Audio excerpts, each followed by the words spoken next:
नमस्कार साथियों, मैं मनीष माल आप सभी का आपके अपने चैनल लर्न शेयर में तहे दिल से स्वागत और अभिनंदन करता हूं। मेरे प्यारे साथियों, मेरे शेर और शेरनी और मेरे काजू कतलियों, हो जाओ तैयार और अब आपको होने वाला है सामाजिक विज्ञान से प्यार। तो हम लोग पढ़ रहे थे भूगोल का अध्याय 2 वन एवं वन्य जीव संसाधन और आज उसका लेक्चर नंबर 2 है। बहुत से बच्चों को इस चैप्टर में बहुत प्रॉब्लम आती है कि सर बहुत डिफिकल्ट नेम्स है, कैसे पढ़ेंगे, कैसे याद करेंगे। वो सारी प्रॉब्लम्स आपकी दूर हो जाएंगी और सिर्फ आपके दिमाग में कुछ होगा तो सामाजिक विज्ञान के लिए प्यार ही होगा। पर आज हम लोगों को क्या क्या पढ़ना है, कौन कौन से टॉपिक्स कवर करने हैं, वह है ह्रास का क्या कारण है। पहली बात तो ये ह्रास होता क्या है वो जानेंगे। हिमालयन यव क्या है, क्या उपनिवेशी वन नीति को हम दोषी मान सकते हैं, और जलमग्न भूमि क्या है। ये सभी आज के हमारे टॉपिक्स है और बढ़ते हैं आज की टॉपिक को।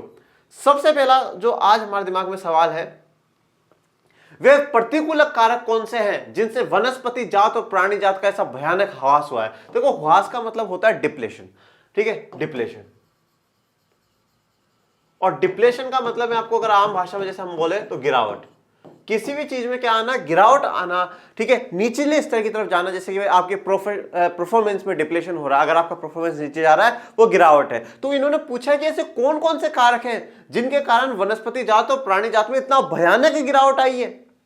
हमने पढ़ा ना लास्ट लेक्चर में, संकटग्रस्त जातियां, दुर्लभ जातियां, सुभेग जातियां, लुप्त जातियां, स्थानिक जातियां। तो ये जो पढ़ा है हम लोगों ने, तो ये इतना डिप्लेशन क्यों, इतनी गिरावट क्यों, कारण क्या क्या है, वो कारण हम लोगों को जानने। हमें लकड़ी, छाल, पत्ते, रबड़, दवाइयां, भोजन, ईंधन, चारा, खाद इत्यादि प्रत्यक्ष अथवा परोक्ष रूप से वनों और वन्य जीवन से प्राप्त होता है। इसलिए हम ही जिन्होंने वन और वन्य जीवों को नुकसान पहुंचाया। देखो, हर लेक्चर में आप लोगों को एक ही बात कहता हूं, अगर प्रकृति को नुकसान पहुंचाने वाला कोई है तो वो हम लोग ही हैं। हम लोगों ने ही प्रकृति को नुकसान पहुंचाया, और पहुंचाया भी क्यों है, क्योंकि हम हमारी जो जरूरतें हैं, जो मानव है वो अपनी जरूरतें, अपनी आवश्यकताओं को पूरा कर सके, सिर्फ इसीलिए ये वन और ये जो वन्य जीवन है ये हमारे काम आ रहे हैं। और इतना हम भूल चुके हैं कि अगर ये नष्ट हो जाएंगे तो हमारा जीवन बहुत बेकार हो जाएगा। इसलिए अगर हमें लकड़ी चाहिए तो हम जंगल काट देते हैं। छाल, जो आप समझते हो लकड़ी के जो ऊपर का होता है, जैसे जब लकड़ी का होता है, लकड़ी होती है तो उसके ऊपर ऐसे उतरता है, पेड़ पे आप देखा होगा, वो छाल कहलाती है। पत्ते हैं उसके, हमें रबड़ उससे मिलता है, दवाइयां बहुत सी मिलती है, भोजन है, ईंधन के लिए, चारे के लिए, खाद के लिए। हम किसी ना किसी रूप से, प्रत्यक्ष अप्रत्यक्ष रूप में, कि हम किस पे डिपेंडेंट है, वनों पे डिपेंडेंट है। और मैंने लास्ट में आपको क्या पढ़ाया था, वन पारिस्थितिकी तंत्र पढ़ाया था, वन पारिस्थितिकी तंत्र पढ़ाया था, इकोलॉजिकल सिस्टम, जिसमें हम सब एक दूसरे पे क्या है, इंटरडिपेंडेंट है, हम निर्भर है एक दूसरे पे। ये बात हमें ध्यान में रखनी चाहिए। तो हम ही ने क्या है, वन और वन्य जीवन को नुकसान पहुंचाया। जैसे यहाँ पे लकड़ियों की फोटो दिखाई है, लोग जलाने के लिए भी लकड़ियां काट काट करके ले जाते हैं। भारत में वनों का सबसे बड़ा नुकसान उपनिवेश काल में रेल लाइन, कृषि, व्यवसाय, वाणिज्य, वानिकी और अन्य क्रियाओं से में वृद्धि हुआ है। देखो, अब भारत में वनों में अगर सबसे बड़ा नुकसान हुआ है वो किस समय हुआ, उपनिवेश काल में। उपनिवेश काल मतलब जब क्या था, ब्रिटिशर्स का समय चला था। जब किसका, ब्रिटिशर्स का समय चला था। हमने भारत में राष्ट्रवाद में देखा है कि किस प्रकार से ब्रिटिशर्स ने हमें शोषण करे हैं। सामाजिक, आर्थिक, राजनीतिक शोषण ब्रिटिशर्स ने हमारा करा है।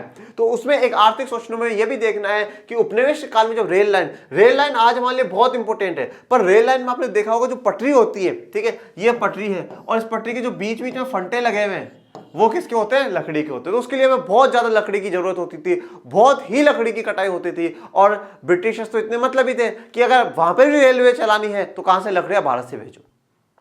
यहां पर मानते हैं हमने विकास कराया है, इस चीज में विकास हमारा हुआ है, आज हमें बहुत रेलवे मदद कर रहा है। एशिया का सबसे बड़ा नेटवर्क रेलवे का अगर है तो भारत का है, दुनिया में सबसे बड़ा नेटवर्क है तो दूसरे नंबर पे भारत का है। ये बड़ी उपलब्धि है आज हमारे लिए। परंतु मैं सिर्फ हमेशा एक बात कहता हूं कि हमें, प्रकृति ने हमें जो सामान दिया, इस्तेमाल करना चाहिए, और प्रकृति का भी उतना ही ध्यान रखें जितना वो हमारा रख रही है। हम ज्यादा उन चीजों को लगाए, ज्यादा जंगल, वन हम लोग लगाए, पेड़ पौधे हम लोग लगाए। हम लोग पेड़ पौधे लगाते नहीं है और हम उम्मीद करते हैं कि हमें वो देती जाए, तो वो तो कभी भी पॉसिबल नहीं होगा। तो रेल लाइन में बहुत नुकसान हुआ है। कृषि के लिए क्या करा, हमने जंगलों को साफ कर दिया, जंगलों को हमने साफ कर दिया, और वहां पे कृषि जो खाने वाले सामान है, हमें भाई जैसे गेहूं का उत्पादन करा जाए, वहां पे और अच्छी जो हमें अच्छी टेस्टी चीजें हैं उनका उत्पादन करा जाए। इन चीजों के चक्कर में हमने क्या करा है, सारे जंगलों को साफ कर दिया है।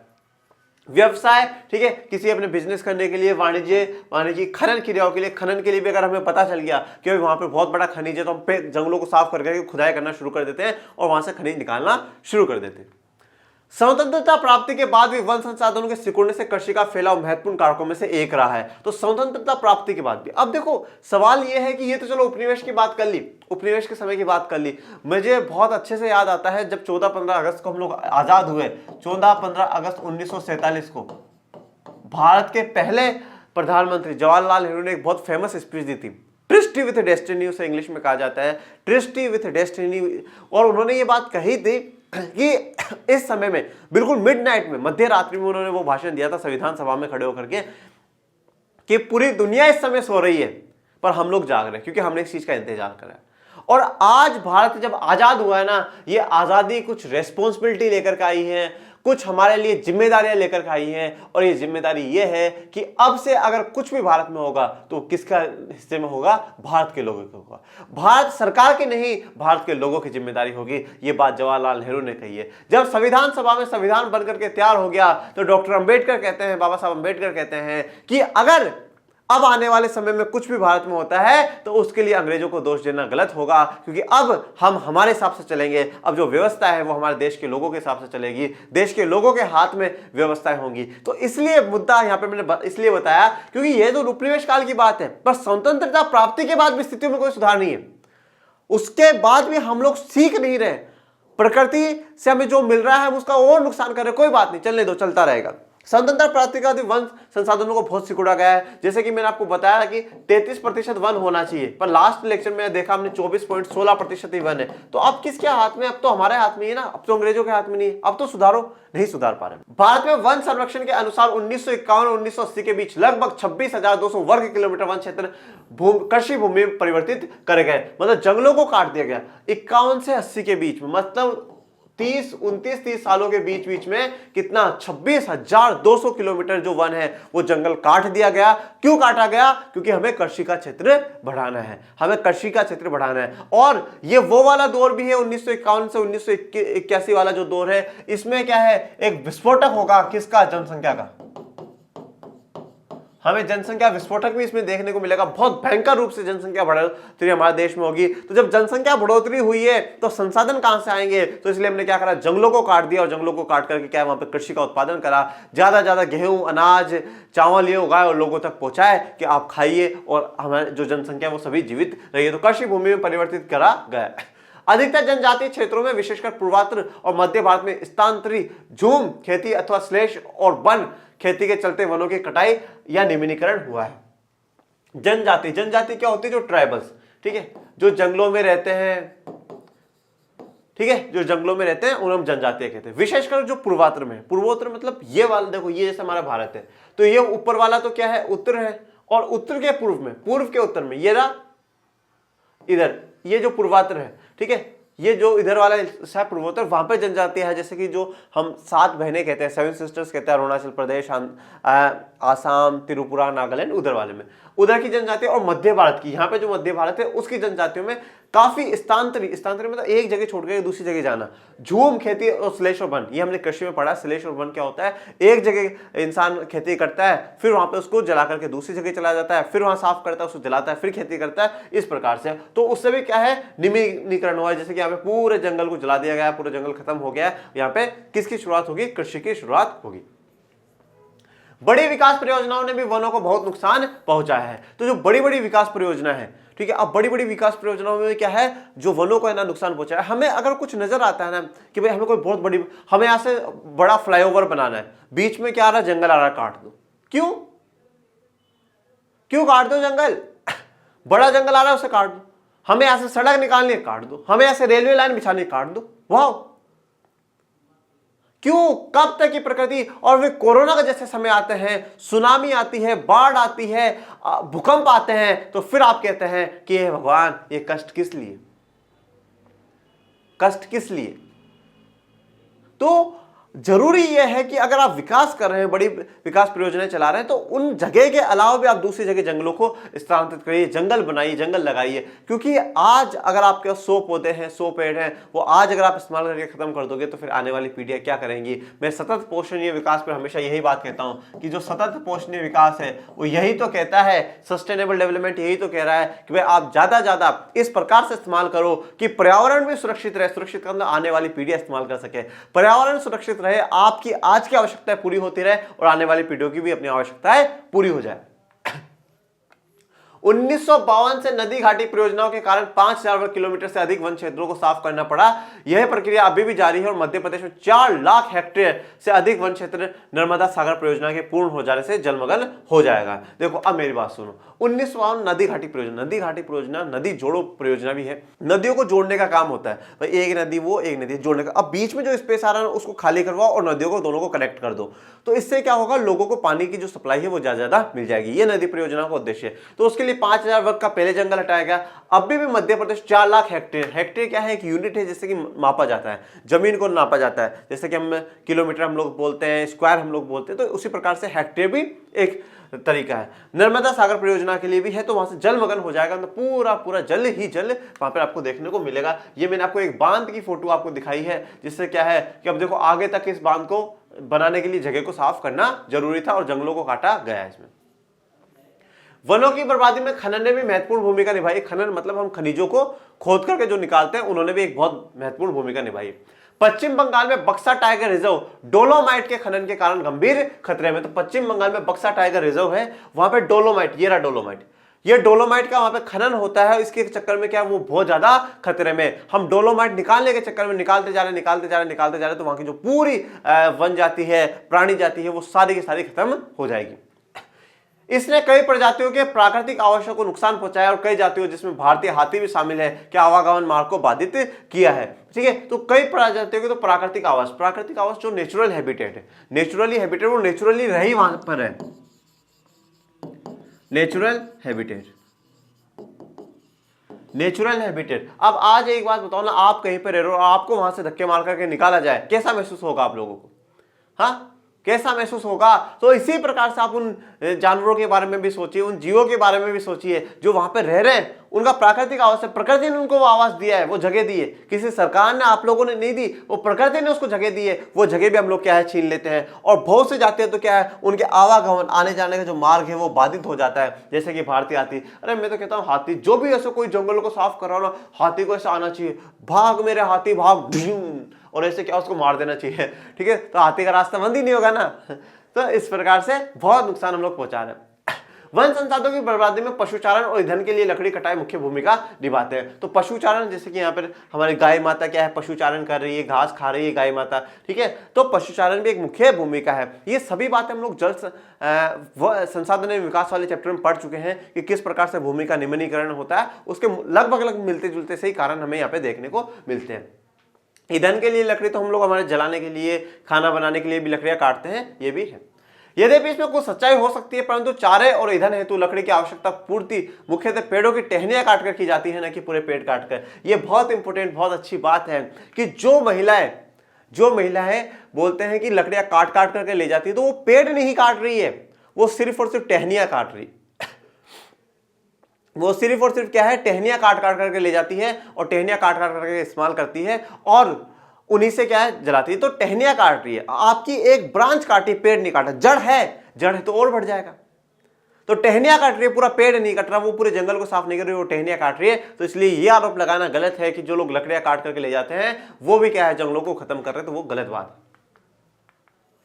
वन पारिस्थितिक तंत्र देश के मूल्यवान वन पदार्थों, खनिजों और अन्य संसाधनों के संचय कोष हैं, जो तेजी से विकसित होती औद्योगिक शहरी अर्थव्यवस्था की मांग की पूर्ति के लिए बहुत महत्वपूर्ण है। अब देखो, वन पारिस्थितिक तंत्र, इकोलॉजिकल सिस्टम में क्या है, बहुत से ऐसे वन पदार्थ हैं, जंगलों में से पदार्थ हैं, खनिज है और अन्य संसाधनों का संचय कोष है, इकट्ठा हो रखा है वहां पर, जो हमारी अर्थव्यवस्था के लिए, जो तेजी से विकसित होती औद्योगिक, जहां पर बड़ी बड़ी फैक्ट्रियां हो, बड़ी बड़ी इंडस्ट्रियां हो और शहरी अर्थव्यवस्था की मांग की पूर्ति के लिए बहुत बहुत बहुत ज्यादा आवश्यक है, बहुत ही ज्यादा इंपॉर्टेंट है। तो इसलिए क्या है, ज्यादा वन पदार्थ का होना, ज्यादा खनिजों का होना, ये बहुत ज्यादा इंपॉर्टेंट है, क्योंकि हमारी अर्थव्यवस्था की मांग है कि हमें अच्छे खनिज चाहिए, हमें अच्छे क्या है वन पदार्थ चाहिए। तो हमें क्या है, बिल्कुल ऐसा जब एक शहर साफ सुथरा अच्छा सा शहर बनाना होता है, बड़ी बड़ी बिल्डिंगें बनानी होती है, इन सब में हमारी अर्थव्यवस्था की मांग है कि हम ज्यादा खनिज या हमें प्राकृतिक संसाधन हम मिले, जिससे कि हम लोग क्या है, हमारे देश का ज्यादा से ज्यादा विकास कर सके। ये आरक्षित क्षेत्र अलग अलग लोगों के लिए अलग अलग मायने रखते हैं और विभिन्न वर्गों के बीच संघर्ष के लिए अनुकूल परिस्थितियां पैदा करते हैं। आरक्षित क्षेत्रों के बारे में हम और भी आगे के लेक्चर्स में जानेंगे, पर जो भी आरक्षित क्षेत्र होंगे वो अलग अलग लोगों के लिए अलग अलग मायने रखेंगे। कोई जंगलों को बचाने के लिए काम कर रहा है, जंगलों में ही रह रहा है, और कोई उन जंगलों को खत्म करके एक बढ़िया मॉल सिटी खड़ी करना चाहता है। भारत में जैव विविधता को कम करने वाले कारकों में वन्य जीव के आवास का विनाश। तो जहां जहां पे वन्य जीव रह रहे हैं उनके हम आवास का विनाश कर देते हैं। जैसे मैंने बताया कि प्राकृतिक आवासों को ही हम लोग उनके खत्म कर देते हैं। जंगली जानवरों को मारना व आखेटन, जंगली जानवरों को मारना, तो जैसे हम लोग देखते हैं हंटिंग, पहले राजा महाराजाओं के जमाने में शौक था, भाई कौन सा राजा कितने शेरों को मारेगा। और एक मैं आपको एक स्टोरी सुनाता हूँ, मेरे छोटी क्लास में पढ़ी हुई है। एक राजा था, शायद आप लोगों ने पढ़ी हुई, मे बी 7th 8th की स्टोरी है। एक राजा था, तो उसको भविष्यवाणी हुई कि भाई तुझे है ना जो 100वां शेर होगा ना वो मारेगा तुझे, वही तेरी मौत का कारण बनेगा। तो उसने क्या करा, अपने आसपास में जितने भी शेर थे ना सबको मार दिया, और मारता और उसको ला करके अपने वहां पे टांगता, और उन महाराज को बुलाता, महाराज देखो आज एक शेर हो गया। फिर बुलाता, दूसरा हमारा महाराज आज 2 हो गए। ऐसे करता करता करता वो बंदा हुआ। उसके बाद उसने शादी भी ऐसी जगह की राजकुमारी से करी जिसके एरिया में सबसे ज्यादा शेर थे। उसने उसकी वहां के राजकुमारी से शादी कर ली। क्यों? क्योंकि भाई राजकुमारी से शादी करी है तो दहेज में तो वहां का एरिया मिलेगा ही, तो उसने दहेज में वो एरिया ले लिया। वहां के भी जितने शेर थे ना उनको भी मार दिया, लाता टांगता, और महाराज को बुलाता, महाराज देखो आज इतने हो गए। तो फिर क्या हुआ, 99 शेर है ना, 99 शेर उसने मार दिया, 99 शेर उसने मार दिया। अब एक शेर के लिए क्या हुआ कि वो मारने गया, और वो शेर बहुत बूढ़ा था, ओल्ड एज वो शेर था। तो उसने क्या करा, उसको जब मारा ना, उसको तो मारा नहीं, एक्चुअली उसको गोली लगी नहीं, वो हार्ट अटैक से मर गया। वो क्या हुआ, हार्ट अटैक से मर गया। तो उसके में तो काउंटिंग होगा नहीं, तो वो उसको लाकर भी टांग देता है। तो ऐसे कर करके प्लस एक कर करके 100 शेर हो गए 100 शेर। अब फिर महाराज को बुलाया, बोला महाराज देख लो नहीं मारा ना किसी शेर ने मुझे, मतलब खुद को बचाने के चक्कर में सारे शेरों को उसने मार दिया। तो बोले अच्छा ऐसी बात है? बोले देख होगा तो सही बेटा, मरेगा तो तू शेर के कारण, और 100वें शेर से। बोले महाराज कैसी बातें करो, 100वां शेर तो मर गया।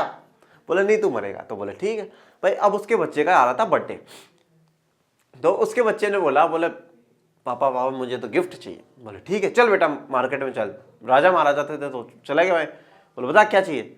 बोले पापा मुझे ना ये शेर वाला वो चाहिए। अरे ले ले बेटा ले ले, आप यही शेर और तू शेर, ले ले कोई दिक्कत वाली बात नहीं है। तो उसने क्या है वो ले लिया। तो उसने जब देखा ना महाराज ने, तो एक्चुअली में उसके क्या है कील निकली हुई थी, उस शेर जो लकड़ी का शेर बना हुआ था उसकी कील निकली हुई थी, और वो उंगली में चुभ गई। बस इतना ही हुआ, और उससे उसके शरीर में पॉइजन हो गया, और पॉइजन होकर के वो मर गया। तो महाराज ने बोला था भाई मैंने बोला था ना, भविष्यवाणी करी थी, तो 100वें शेर से मरेगा। और जो 99 है ना, तो तेरे जो तेरे साथ गए थे ना उन लोगों से पूछ, वो 100वां शेर है ना तेरी गोली से नहीं मरा था, वो हार्ट अटैक से मर गया था, उसके तो तेरी गोली लगी नहीं।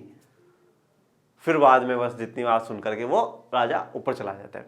तो एक तो हमें यह है कि इससे जो सीख ये है कि जानवरों को नहीं मारना चाहिए, और दूसरा ये भी है कि जब लिखी है ऊपर वाले ने तब आएगी, चाहे वो उस दिन तो फिर एक खास से भी इंसान चला जाता है, और जब तक वो चाहता है कि हम धरती पर रहें तब तक हम रहते हैं। हम बड़ी बड़ी बीमारियों से, बड़े बड़े जंग से लड़ लेते हैं।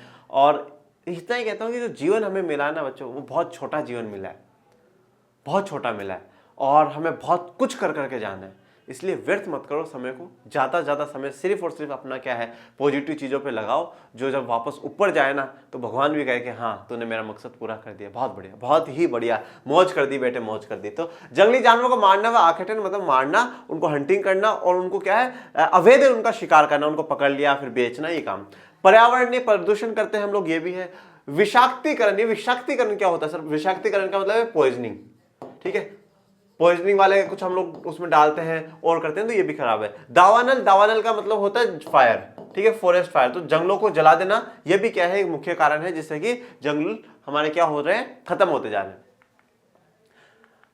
जैसे कि अब ये दीदी को देखो, ये दीदी बिल्कुल बंदूक लेकर के बैठी है और तैयार है मार दूंगी, एक को तो पकड़ के बैठी है कि हाँ डिशूम दीदी मार वारा देगा, चले जाओ वहां कहीं साइड में। पर्यावरण विनाश के अन्य मुख्य कारकों में संसाधनों का असमान बंटवारा व उनका असमान उपभोग और पर्यावरण के रखरखाव की जिम्मेदारी में असमानता शामिल है। और अब पर्यावरण विनाश में एक इंपॉर्टेंट बात यह भी है कि हमने असमान बंटवारा कर रखा है। जो संसाधन हमारे पास है, हमने असमान बंटवारा हम लोगों ने कर रखा है। ये मैंने संसाधन और विकास में, जल संसाधन में, सभी में मैं पढ़ाता आया हूं कि असमान बंटवारा बहुत इंपॉर्टेंट फैक्टर है। हमने किसी भी हमारे संसाधनों का बंटवारा समान नहीं है। हमारे कुछ लोगों के पास बहुत कुछ ज्यादा संसाधन है, अब जिसके पास ज्यादा है वो मिसयूज करता है। जैसे कि हमारे पास अगर लगातार 3-4 दिन तक पानी आ जाता तो हम लोग गाड़ी भी धो देते हैं और भी कर देते हैं, पूरे घर को भी धो देंगे, सारे काम कर देंगे। तो क्या होता है, वो असमान बंटवारा है। और उसका फिर क्या है, असमान उपभोग भी होता है। जैसे कि ज्यादा आ गया तो हम लोग उसका गलत इस्तेमाल कर रहे हैं और कुछ लोग हैं जिनके पास पहुंच ही नहीं रहा। ये भी कारण है जिससे कि पर्यावरण का क्या विनाश ज्यादा हो रहा है। और रख रखाव की जिम्मेदारी में भी क्या असमानता है। हम पर्यावरण की रख रखाव कौन कर रहा है, ठीक है, जो करते हैं उन लोगों को हम लोग वो बेचारों को आंदोलन करने पड़ते हैं जंगलों को बचाने के लिए और करने, तो हमने रख रखाव के लिए भी असमानता है। तो यहाँ पे कर्तव्य, जिम्मेदारियां और जो अधिकार है वो सबको बराबर मिलने चाहिए। आमतौर पर विकासशील देशों में पर्यावरण विनाश का मुख्य दोषी अत्यधिक जनसंख्या को माना जाता है। तो यह माना जाता है विकासशील देशों में कि भाई ज्यादा जो जनसंख्या है वो क्या है, वो नुकसान कर रही है पर्यावरण को। और ये बात कहीं ना कहीं थोड़ी बहुत हद तक ठीक भी है कि अगर ज्यादा जनसंख्या होगी तो वो थोड़ा सा क्या है, हमारे जो संसाधन है वो तो सीमित है, हमारे संसाधन तो हम लाएंगे कहां से बाकी संसाधन, जैसे कि मैंने अभी आपको उदाहरण पहले भी दिया। यद्यपि एक अमेरिकी नागरिक का औसत संसाधन उपभोग एक सोमाली नागरिक के औसत उपभोग से 40 गुना ज्यादा है। एक बात तो ये ध्यान रखिएगा कि जनसंख्या मुख्य फैक्टर है। दूसरी बात, जो विकसित देश है ना, जो बड़े बड़े देश है, अमेरिका है, चाइना है, रशिया है, ये जो बड़े बड़े जो विकसित देश है ना, ये ज्यादा नुकसान करते हैं विकासशील देशों की तुलना में। तो यहाँ पे बोला है जो एक अमेरिकी नागरिक है ना, ये रहा अमेरिका, ये मैंने मैप में देखा है, ये है अमेरिका, ये वाला और ये वाला दोनों अमेरिका के हिस्से हैं, और ये है कनाडा, ये है मैक्सिको, ठीक है। तो अमेरिका है ना, अमेरिका का एक नागरिक सोमाली नागरिक की औसत से 40 गुना ज्यादा। सोमाली कहां पर है, सोमाली अफ्रीका महाद्वीप में है, ये रहा सोमाली, बिल्कुल कोने पर है सोमाली, ठीक है। सोमालिया एक कंट्री है, सोमालिया, ठीक है। तो उसका जो नागरिक है ना, उसका मतलब ये यहाँ का एक नागरिक, एक सिटीजन है ना, यहाँ के 40 सिटीजनों के बराबर खर्चा करता है। जितना 40 सिटीजन खर्चा कर रहे हैं ना, उतना वो एक अकेला क्या संसाधनों को खर्च कर देता है। तो ये क्या बताना चाहता है कि जो विकसित देश है वो ज्यादा खर्चा कर रहे हैं, और जो विकासशील देश है, जो गरीब पिछड़े देश है, वो थोड़ा कम संसाधनों का खर्चा करते हैं, क्योंकि इस असमान बंटवारा हो रखा है। इसी प्रकार शायद भारत के 5% धनी लोग 25% गरीब लोगों की तुलना में अपने संसाधन उपभोग द्वारा पर्यावरण को अधिक नुकसान पहुंचाते हैं, तथा इन 5% लोगों की पर्यावरण रखरखाव में भी कोई जिम्मेदारी नहीं है। तो अब जो 5% धनी लोग हैं वो क्या है, जैसे ये मैडम है, ये बहुत अमीर है, तो अब इनके पास पैसा ही है, पैसे के दम पे क्या है, सब कुछ दिखाना चाहते हैं कि पैसा है मेरे पास, तो बस पैसा है, पैसे के नाम पे वो भी खरीद लिया, बढ़िया से बढ़िया गाड़ी खरीद ली, एसी खरीद लिया। अब उससे चाहे कुछ भी हो, पर्यावरण को इनको कोई मतलब नहीं है। तो ये नुकसान भी ज्यादा कर रहे हैं और पर्यावरण की रखरखाव में ध्यान में भी इनका कोई इंटेंशन नहीं है, बिल्कुल भी ध्यान नहीं रखते हैं। जैव संसाधनों का विनाश सांस्कृतिक विविधता के विनाश से जुड़ा हुआ है। ये बहुत इंपॉर्टेंट लाइन है। ऐसी लाइन है ना, आप है ना स्टार बना लिया करो। मैं बोल रहा हूं 5 स्टार आप बना लो। अगर कोई भी बड़ा क्वेश्चन आ जाता है आपके पास इस चैप्टर से जुड़ करके, तो आप ऐसी लाइनों का इस्तेमाल करो, जैव संसाधन का विनाश ही सांस्कृतिक विविधताओं का विनाश है, या ये लिखो जैव विविधताओं का विनाश, जैव विविधताओं का विनाश ही सांस्कृतिक विविधताओं का विनाश है। बिल्कुल ऐसी लाइन लगती है, बहुत हिस्टोरिकल गजब लाइन है। शुरुआत या तो इससे करो या अंत इससे करो, कोई सा भी क्वेश्चन आ जाए, अंत में वैसे नोट डाल करके हैशटैग नोट, और फिर उसको बिल्कुल अच्छे अच्छे शब्दों में जैव संसाधन का विनाश या जैव विविधता का विनाश सांस्कृतिक विविधता के विनाश से जुड़ा हुआ है। अब इसका मतलब क्या है, देखो जैव विविधता मतलब बायोडायवर्सिटी। अब ये जैव विविधता में हमने क्या बोला, वन है, जंगल है, ठीक है, जंगल है। इन जंगलों पे है ना बहुत से लोग डिपेंडेंट हैं, बहुत से समुदाय क्या है, डिपेंडेंट है, जैसे कि आदिवासी, जैसे कि आदिवासी, वो तो वही रह रहे हैं ना। बहुत से लोगों का खाना पीना सब कुछ क्या है, इसी पे चल रहा है, इन्हीं जंगलों पे डिपेंडेंट है। तो अब एक बात बताओ, जब ये जंगल ही खत्म हो जाएंगे तो ये आदिवासी कहीं बचेंगे क्या, नहीं बचेंगे, ये भी खत्म हो जाएंगे। मतलब जैव विविधता जब खत्म हुई तो क्या हुआ, सांस्कृतिक विविधता भी हमारी खत्म हो जाएगी, ठीक है।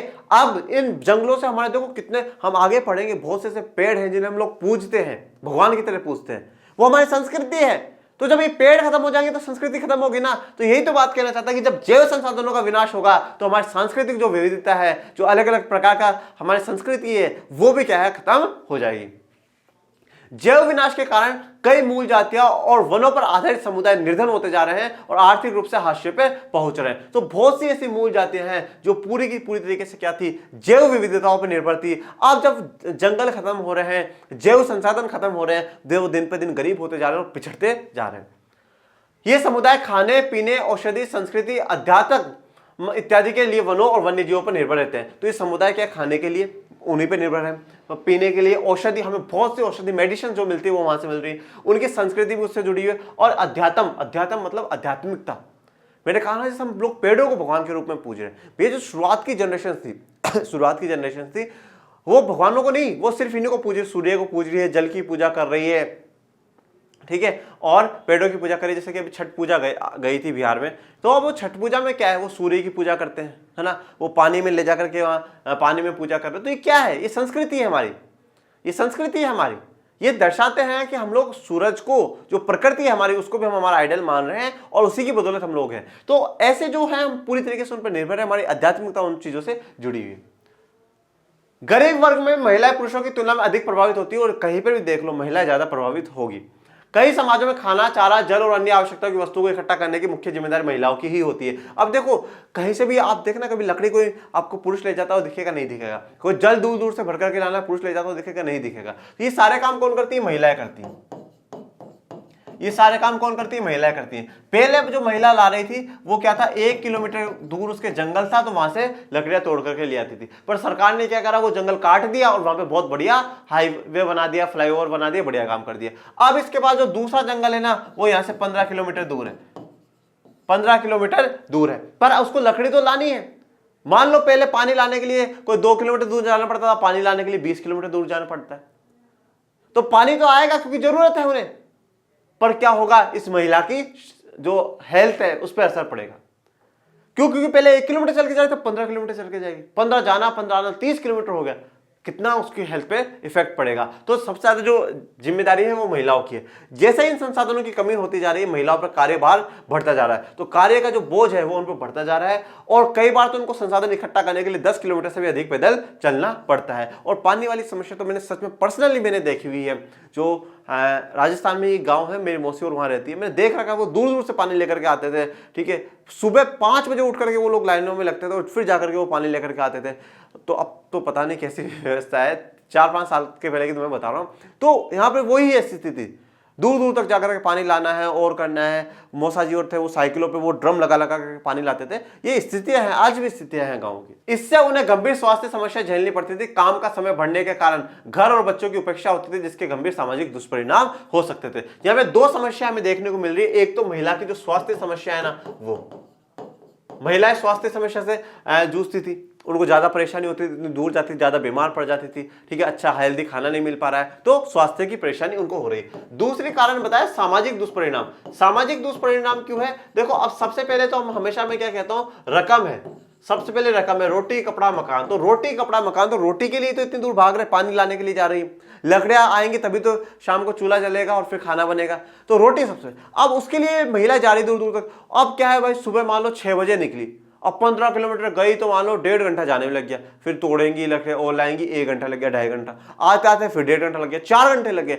सुबह 6-7 बजे निकली, 11-12 बजे आते हैं घर पे। तो उससे क्या है, बच्चे से है ना, बच्चे से और घर की जिम्मेदारियों से साइड हो जाती है, बच्चे की उपेक्षा होती है, बच्चे पे ध्यान नहीं रहता है, तो फिर बच्चा क्या है, गलत चीजों में इन्वॉल्व होता है। ठीक है भाई, मम्मी तो है नहीं, चलो ठीक है मैं थोड़ी देर बाहर जा करके आ जाता हूँ। बहुत से ऐसे आजकल की यूथ जनरेशन पे तो कहना ही गलत है, ठीक है, पहले से छुप छुप करके स्मोकिंग करते हैं, गलत काम करते हैं, बहुत गलत है। तो ये सामाजिक दुष्परिणाम फिर हमें देखने को मिलते हैं, क्योंकि माँ बाप का जब बच्चे पे नजर रहती है ना, तो वो उनके दबाव में रहता है कि हाँ कि ठीक है मम्मी है, पापा है, वो गलत काम नहीं करता है, तो वो फिर घर पे ही नहीं रहेगी, पापा कमाने के लिए निकल जाएंगे क्योंकि पैसा भी जरूरी है, और मम्मा आपकी शाम के खाने का इंतजाम करने के लिए जाएगी। तो फिर वो पूरा का पूरा में सामाजिक दुष्परिणाम देखने को मिलता है।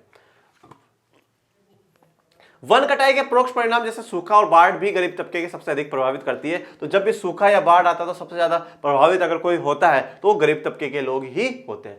इस स्थिति में गरीबी पर्यावरण निम्नीकरण का सीधा परिणाम होता है। तो अब गरीबी है ना, पर्यावरण निम्नीकरण, पर्यावरण को खराब होना, पर्यावरण में गिरावट आना, अगर पर्यावरण में गिरावट आ रही है मतलब गरीबी बढ़ रही, तो गरीबी में भी पर्यावरण बहुत मुख्य भूमिका निभा रहा है। भारतीय उपमहाद्वीप में वन और वन्य जीवन मानव जीवन के लिए बहुत कल्याणकारी है। भारतीय उपमहाद्वीप में वन और वन्य जीवन ये क्या है, मानव जीवन के लिए बहुत कल्याणकारी है। अब आप लोग देखो, उपमहाद्वीप बोला गया है। उपमहाद्वीप का मतलब क्या है, हमारी जो पूरी पृथ्वी है ना उसमें दो भागों में बांटा गया है, एक है जमीन वाली और एक पानी वाली। जो जमीन वाली है उसे हम लोग क्या कहते हैं, महाद्वीप कहते हैं, और जो पानी वाली है उसे महासागर कहते हैं। फिर उपमहाद्वीप क्या है, भारत का आप कभी हिस्सा देखिएगा, भारत इधर से पाकिस्तान, अफगानिस्तान, ये बांग्लादेश, भूटान उटान ऊपर का मिलाकर के पूरा एक ऐसा लगता है कि अलग से ही एरिया हो, अलग से ही एरिया हो, तो इसे क्या भारतीय उपमहाद्वीप इसे क्या है कहा जाता है। तो इस पूरे भारतीय उपमहाद्वीप में वन और वन्य जीवन क्या है, बहुत ज्यादा कल्याणकारी है, बहुत ज्यादा क्या है इंपॉर्टेंट है। अब ये कल्याणकारी इतने हम देखते हैं ना, हमारे औषधि आती है, हमारे खाने पीने के सामान आते हैं, सब कुछ हमारे लिए वहीं से आ रहा है, तो बहुत इंपॉर्टेंट बात है। अतः यह आवश्यक है कि वन और वन्य जीव के संरक्षण के लिए हम सही नीति अपनाई जानी चाहिए। तो इसलिए बहुत इंपॉर्टेंट है, जो हमारे लिए इतना कल्याणकारी है उसके लिए सही नीतियां बने और हम उसे बचाएं। तो यहाँ पे एक ऑर्डर कानून के रूप से मैंने आपको यह थोड़ा दिखाया है। तो अब जानते हैं, क्या आप जानते हैं उसमें सबसे पहले हिमालयन यव। हिमालयन यव चीड़ के प्रकार का एक सदाबहार वृक्ष है। सदाबहार वृक्ष का मतलब है जो सदा रहे, हमेशा रहता हो, ऐसा वृक्ष है हिमालयन यव। ये एक औषधीय पौधा है। औषधीय पौधा का मतलब है मेडिसिनल है, इससे हमें क्या है, मेडिसिन हमें मिलती है। मेडिसिनल पौधा जो हिमाचल प्रदेश और अरुणाचल प्रदेश के कई क्षेत्रों में पाया जाता है। हिमाचल प्रदेश और अरुणाचल प्रदेश पे पाया जा रहा है, मतलब ये पहाड़ों पे पाया जा रहा है, हिमालय पे पाया जा रहा है, इसलिए इसको क्या नाम दिया गया है, हिमालयन यव इसको नाम दिया गया है। पेड़ की छाल, पत्तियों, टहनियों और जड़ों से टैक्सोल नामक रसायन निकाला जाता है तथा इसे कुछ कैंसर रोगों के उपचार के लिए प्रयोग किया जाता है। पेड़ की छाल, जैसे मैंने अभी आपको बताया था, पत्तियां और टहनियां जो ब्रांचेस होती है जड़ों से, कौन सा रसायन निकाला जा रहा है, टैक्सोल रसायन निकाला जा रहा है। ये है ना, ये आप डबल स्टार इस पे कर लो। अगर अब आएगा तो टैक्सोल का क्वेश्चन बन सकता है कि हिमालयन यव से कौन सा रसायन निकाला जाता है जो कैंसर के रोगियों के लिए बहुत जरूरी होता है, तो आपका आंसर होना चाहिए टैक्सोल, टैक्सोल, टैक्सोल। ठीक है, तो टैक्सोल निकाला जाता है जो कैंसर के रोगियों के लिए, देखो कितनी भयंकर बीमारी, कैंसर कितनी भयंकर बीमारी है, और उसके लिए हमारे पेड़ों से रसायन निकल रहा है, केमिकल निकल रहा है, जिसका हम लोग इस्तेमाल कर। ये प्रकृति ने समस्याएं दी है ना, तो समाधान भी दिए हैं, प्रकृति नहीं दिए। और जो आज जितनी भी बीमारियां हो रही है ना, ये हमारे खान पीन, हमारे रहन सहन के चक्कर में, चाहे कोई सी भी हो, पर फिर भी प्रकृति ने हर चीज का इलाज दिया है। प्रकृति ने देखो, अब एक पेड़ में, और वो भी सदाबहार, देखो प्रकृति की ये बड़ी बात है ना, सदाबहार नहीं। मान लो ये 2 महीने तक ही रहता, तो फिर कहां से निकालते टैक्सोल, 4 महीने रहता, फिर 8 महीने कहां से निकालते टैक्सोल, तो सदाबहार है, हमेशा रहेगा, तो वहां से टैक्सोल निकाला जाता है और कैंसर के रोगियों को दिया जाता है। इससे बनाई गई दवाइयां विश्व में सबसे अधिक बिकने वाली कैंसर औषधि, तो इससे ही बिकने वाली सबसे ज्यादा कैंसर औषधि है। इसके अत्यधिक निष्कासन से इस वनस्पति जाति को खतरा पैदा हो गया है, तो इसका बहुत ज्यादा निष्कासन कर रहे हैं, बहुत ज्यादा निकाल रहे हैं, तो इससे क्या है, अब इनको खतरा हो गया है। किसको, यव को। पिछले 1 दशक में हिमाचल प्रदेश और अरुणाचल प्रदेश में विभिन्न क्षेत्रों में यव के हजारों पेड़ सूख गए। पिछले 1 दशक का मतलब है 10 सालों में। पिछले 10 सालों के अंदर अंदर क्या हुआ है, हिमाचल प्रदेश और अरुणाचल बहुत से क्षेत्रों में क्या है, जो पेड़ है वो सूखते जा रहे हैं, खत्म हो गए। अब दूसरा है, क्या उपनिवेशी वन नीति को दोषी माना जाए। भैया जो जंगलों को काटा गया और करा गया, इसके लिए क्या हम उपनिवेशी नीतियों को दोषी माने। तो मैंने क्या कहा था, जवाहरलाल नेहरू की बात मैंने आपको बताई, बाबा साहब अंबेडकर की बात मैंने आपको बताई। हाँ, दोषी हैं वो लोग, बिल्कुल है, पर अब हर जगह दोष देना हमारा सही नहीं होगा। हमारे कुछ पर्यावरण विशेषज्ञों के अनुसार भारत के कई क्षेत्रों में संवर्धन, इनरिचमेंट, वृक्षारोपण अर्थात वाणिज्यिक दृष्टि से कुछ या एकल वृक्ष जातियों के बड़े पैमाने पर रोपण करने से पेड़ों की दूसरी जातियां खत्म हो रही है। ठीक है, तो अब क्या है, ब्रिटिशर्स को मानना कुछ हद तक ठीक है, ये बात है, पर उसके अलावा भी कुछ कारण है। एक कारण जो इन्होंने बताया, संवर्धन वृक्षारोपण। संवर्धन वृक्षारोपण का क्या मतलब है कि भैया आप एक ही प्रकार का वृक्ष का रोपण करते हो, आप एक ही प्रकार का वृक्ष का रोपण कर रहे हो, और क्यों कर रहे हो, वाणिज्य के हिसाब से, कॉमर्शियल। भैया कॉफी उगा रहे हैं, क्यों, बिकेगी। चाय उगा रहे हैं, बिकेंगी। ठीक है ना, हमने पढ़ा ना रोपण खेती।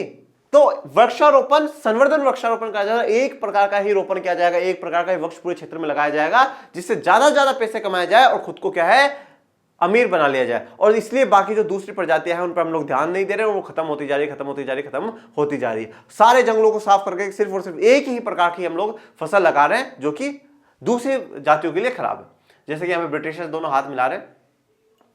उदाहरण के तौर पर सागवान के एकल रोपण से दक्षिण भारत में अन्य प्राकृतिक वन बर्बाद हो गए हैं, और हिमालय में चीड़ पाइन के रोपण से हिमालयन ओक और रोडोडेंड्राइन वनों का नुकसान हुआ है। ठीक है, तो ये बताया गया जैसे कि सागवान, तो ये सागवान की लकड़ी है। ठीक है, सागवान के गेट भी आप लोग देखते हैं, तो सागवान का एकल रोपण सिर्फ सागवान लगाया गया वहां पे दक्षिण भारत में, उससे बाकी सब कुछ वन है वो पूरे के पूरे बर्बाद हो गए। हिमालय में चीड़ पाइन के रोपण के कारण क्या हुआ, ओक और रोडोडेंड्राइन खत्म हो चुका है। अब आता है जलमग्न भूमि। जलमग्न भूमि को इंग्लिश में कहा जाता है वेटलैंड्स। वेट मतलब गीला और लैंड्स जमीन है। ठीक है, जो जलमग्न जिनमें बहुत पानी हो, वेटलैंड्स हो, उनकी बात है। 1/3 जलमग्न भूमि सूख चुकी है। ये देखो, 1/3 जितनी भी हमारे पास है उसका 1/3 क्या है, सूख चुकी है। 70% धरातलीय जल क्षेत्र वाटर बॉडी प्रदूषित हो चुका है। तो जो वाटर बॉडी है, जो पानी है 70% धरातल पे, वो क्या है, प्रदूषित हो चुका है, खराब हो चुका है। 40% मैंग्रोव क्षेत्र लुप्त हो चुके हैं। मैंग्रोव मैंने आपको बताए थे, जो डेल्टा के करीबन आपको सागरों में या पानी में देखने को मिलेंगे, मैंग्रोव वो होते हैं। जंगली जानवरों का शिकार और व्यापार तथा वाणिज्य की दृष्टि से कीमती पेड़ पौधों की कटाई के कारण हजारों वनस्पति और वन्य जीव जाते लुप्त हो जाने के कगार पर पहुंच चुकी है। तो हम क्या है, व्यापार और वाणिज्य, सिर्फ और सिर्फ हमें ये कुछ चीज दिखती है तो यही दिखती है कि व्यापार और वाणिज्य हमारा प्रॉफिट होना चाहिए, बाकी कुछ हो या ना हो हमारा प्रॉफिट होना चाहिए। उसके चक्कर में हमने बहुत नुकसान करा है। ये एक मैंने आपको वेटलैंड दिखाई है, रशिया की है ये बाय द वे, ठीक है, वहां की दिखाई है। तो अब वो सब कुछ खत्म होता जा रहा है, 1/3 खत्म हो गया है। ओके, इसी के साथ हमारा लेक्चर नंबर 2 कंप्लीट होता है। पर आप ये चिंतन करिएगा कि किस प्रकार से हम हमारे प्रकृति को नुकसान पहुंचा रहे हैं, और कोई परेशानी आए तो आप कमेंट बॉक्स में लिखिएगा, और अपने चैनल को ज्यादा लाइक करें, शेयर करें, सब्सक्राइब करें। Thank you so much. जय हिंद, जय भारत।